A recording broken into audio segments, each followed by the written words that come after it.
So it's a noisy and crowded space out there, right? You're out there as a fractional executive, you're trying to build your business, and you see 100,000 other people on LinkedIn all saying the same thing. I'm a fractional. Well, how do you go about differentiating yourself? How do you go about landing the right kind of clients?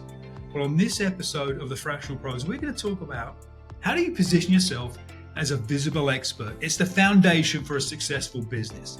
So stay tuned on this episode of the Fractional Pros.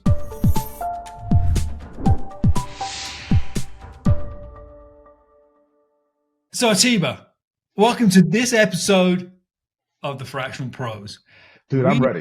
You ready? This is a good one, right? This is one that yeah. I think so many businesses, so many business owners, and especially fractionals struggle with. How do they separate themselves from the pack? Mm-hmm. How many hundreds of thousands of people say they're a fractional these days? I'm a fractional CMO, I'm this, I'm that. Well, on this episode of the Fractional Pros, we're going to walk you through the process of understanding how to position yourself as a visible expert to land more ideal clients. So lead us off, Atiba. So, let's talk about being a visible expert in the first place and where that comes from and what that's all about, right? You see, in today's society, in order for a customer to work with you, in order for a client to want you to become a part of their team, because that's what you are as a fractional executive. You're part of their leadership team. You're part of somebody that they need to really, really believe in. And in order for them to get there, they have to trust you. And if they don't trust you, you cannot land a client. Not at this level. Okay? Not at this level. Because they need to know that you align on values. They need to know that you think the way they do. They need to know. They need to know that you believe like they believe. Because they're bringing you into their company, into their baby. And they're giving you a key or multiple keys to parts of that castle. And so there's a lot of trust that has to be built there for them to do that. And the best way to do it is by becoming a visible expert. Now, you've heard the terms before, influencer. I'm not talking about that. We're not talking about, oh, look at me, I'm so cute. I'm not talking about dancing on TikTok. Oh, man. Okay. I was hoping that's what we were talking about. I mean, Dean, if you want to bust a move, go for it, buddy. But what we're talking about is being able to position yourself that when people find you, they can feel you. And they feel who you are. And they say, I want them to be a part of my team. So that's what we're talking about. That's what it means at a very, very, very high level. And we're going to break it down into some detail, but that's what it means at a very high level to be this visible expert. It isn't about having large reach. It's not about everybody knowing you. It's about the right people knowing you. Yeah. Indeed. Who are the right people to know us? Right, exactly. Wouldn't you rather have 100 people that know exactly what you do, trust your expertise, than 1,000 people that couldn't give a crap about what you're doing, right? Mm-hmm. So it's not about reach, it's about connecting with the right audience. So you're absolutely right. We're not going to get today into the topic of like, how do you get your word out there? Like, is video right? Is LinkedIn right? That's not the purpose of today. Today's topic is really about understanding the building blocks of how you position yourself. What are the components of being a visible expert? There are a lot of marketing sort of people out there who always talk about your personal brand. Right? And this is kind of could be an element of your personal brand, but I'm not talking about logos and colors and all that crap. Honestly, there's a time and a place for that. I'm talking about the fundamental foundation of building your business. That's what we're talking about today. And there are 3 or 4 pieces to it that we're going to dig into. And the first is the infamous know your ICP, know your ideal client profile. Who are the people that you want to work with, that you can work with, you can add value to? So let's start there. Kick us off with ICP. Yeah, and actually, I'm gonna go back to where you left it there. Of it's not about 1,000 people knowing you, but 100 people. I'd rather those 100 people, right? I don't need the big numbers.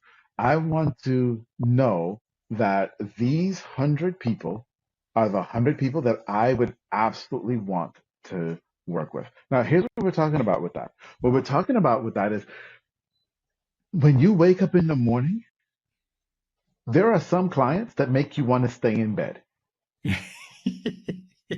We're not talking about them.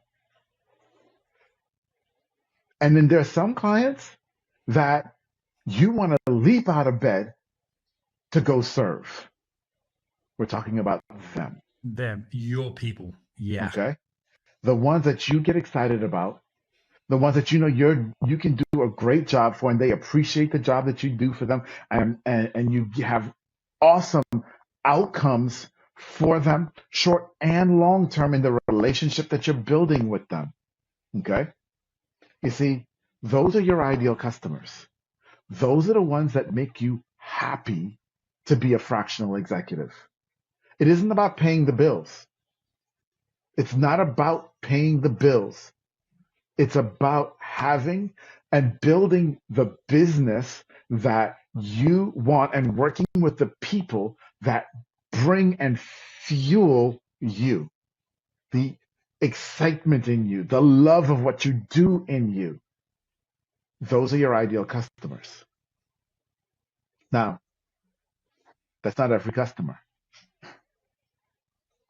And it takes process, it takes work to define who that customer is. Yep. Yep. Okay. But when you understand who that customer is, then it's about, hey, how do I get those 100 of them that are out there to know me and become the visible expert to them? It doesn't matter if you're a visible expert to people who don't care. That doesn't matter. Be the visible expert to them. So it starts there. It starts with knowing, and if you've been around us for a little while, I say it all the time. Be obsessed with your audience. It's about being obsessed with them. That's step number one to becoming a visible expert. You got to know who you're going to be an expert for. Yep. What's Yep. number Yep. two, Dean? Number two is know what problem you want to be known to solve for. So generalists rarely succeed.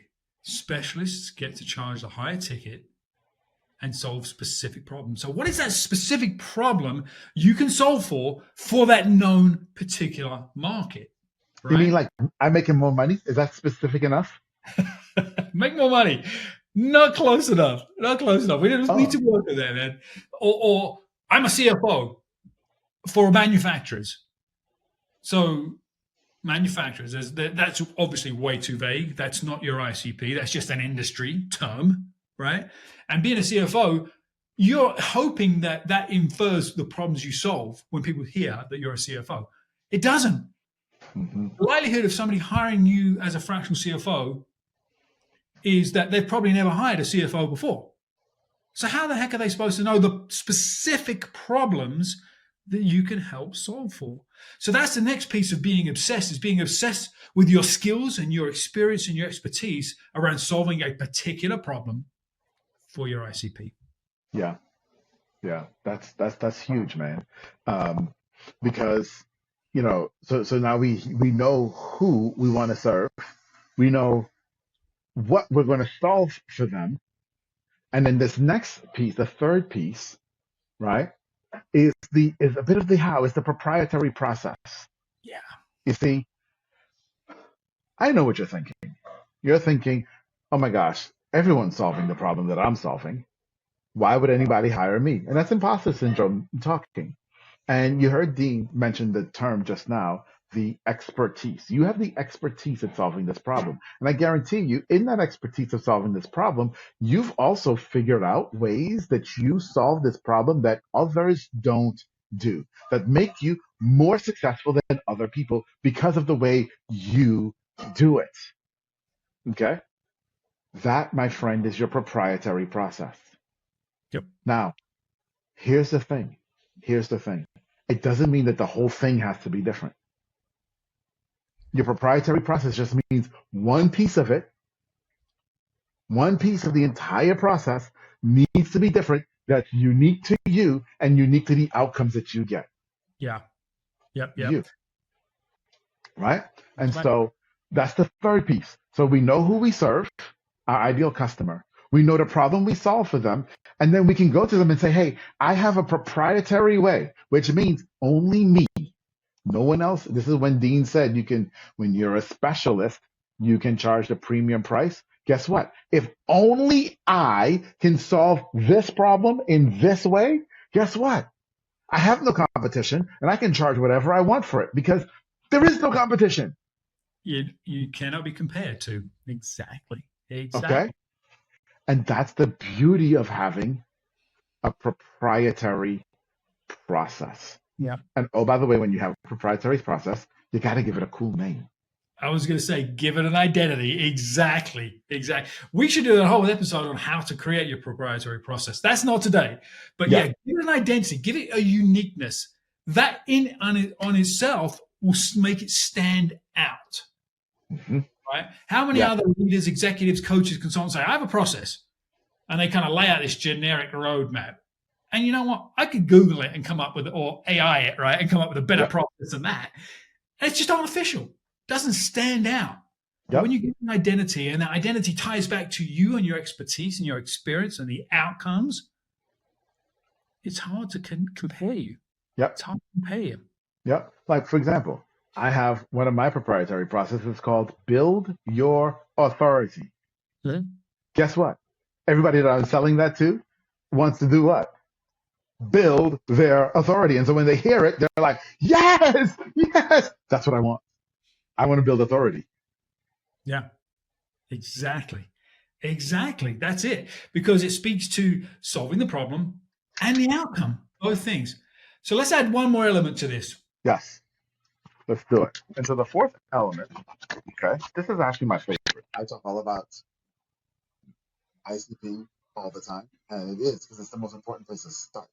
But this is the one that's my favorite because this is the one that truly allows you to transcend to being a visible expert. Because you can have the other three, but if you don't do this last one, you're going to fail because you're just going to sound like everyone else. And here's what it is. You have to be willing to stand for something. So the industry says, this is the way to go. But you know, because of your proprietary process, you go a different way and you get better results. You've got to be willing to stand on that. You've got to be willing to say BS to what everybody else believes. And say, that's not right. This is right, and here's why it's right. Or what the industry believes is incomplete. Let me finish it. Yeah. So many times there's a particular way of an industry solves a particular problem. But what we see is that solution doesn't evolve over time. Yes. Technology. How are you incorporating AI into your proprietary process? Because if you're not, you need to. You need to at least talk about it. It needs to be a small element, if nothing else, because you're then perceived as a thought leader, as a visible expert. Yes. Right? So think about where you can add technology. You can add forward-thinking approaches, whereas your industry and the solutions that are typical are old. I use a classic example in sales. Mm-hmm. Consultative selling. Everybody says you've got to be a consultative seller. Consultative selling was developed in the 80s. The fundamentals are the fundamentals, whatever, good or bad. Do you think the way people buy has changed in the last 40 years? Yes, significantly. So there are elements of consultative selling that still apply because we talk about mindset and so forth. But how can you take that dogma, that standard approach, and update it for 2025? How can you include new approaches, new ideas, new technology, and spin consultative selling? So I talk about collaborative selling. Has a lot of the fundamentals of consultative, but there's some unique differences that we talk about. Yeah. And we tie that into the fractional sales framework to help non-sellers land high-ticket ICP-based fractional clients. There's an example for you guys to go noodle on, right? Think about what worked, but what's outdated. What can you do to update it? And then stand for it. Put that flag in the ground, guys. That's how you build your personal brand on top of being a visible expert. You'll never run out of ideas and content if you stand for something. That's right. That's right. And that's the absolute key there. Okay. Because if you don't stand for something, you're going to sound like everyone else and you're just going to go into the wash, right? You're going to go into wash. And where we started with this is we started talking about your ideal customer and the fact that they have to trust you. They're bringing you in as an executive into their organization and they're handing over some of the keys to the castle. They've got to trust you. And so they've got to know where you stand. And if you sound just like everybody else, you're not willing to stand for anything, then they know you'll fall for anything at the same time, because that's also what you're subtly saying to them. So, my friends, if this sounds like, oh my gosh, I never thought about it that way, fellas, and I need to think about it this way, well, you're right. First and foremost, Yep. that's first. But secondly, it starts with being obsessed with your customer and building that ideal customer profile. And y'all, I have been helping companies, businesses, and most recently, fractionals build ideal customer profile since 2002.